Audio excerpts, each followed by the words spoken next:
হযরত সামরা ইবনে জুনদুব রাদিয়াল্লাহু তাআলা আনহু থেকে বর্ণিত একটি দীর্ঘ হাদিসে নবী করিম সাল্লাল্লাহু আলাইহি ওয়াসাল্লামের একটি স্বপ্নের কথা বর্ণিত হয়েছে।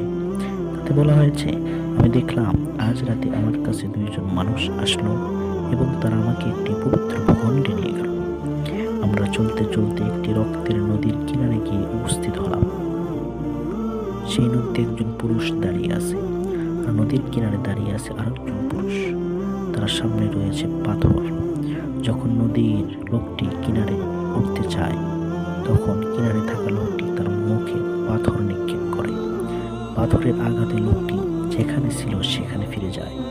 এরপর সে আবারও নদীর কিনারে উঠতে চায় এবং সে যখনই কিনারে উঠতে চায় তখনই তাকে পাথর মেরে সেখানে ছিল সেখানে ফিরিয়ে দেওয়া হয়। আমি আমার সাথে থাকা লোকদেরকে জিজ্ঞেস করলাম, রক্তের নদীতে উপস্থিত লোকটি যার মুখের উপর পাথর মেরে আপন জায়গায় ফিরিয়ে দেওয়া হচ্ছে, সে লোকটি কে?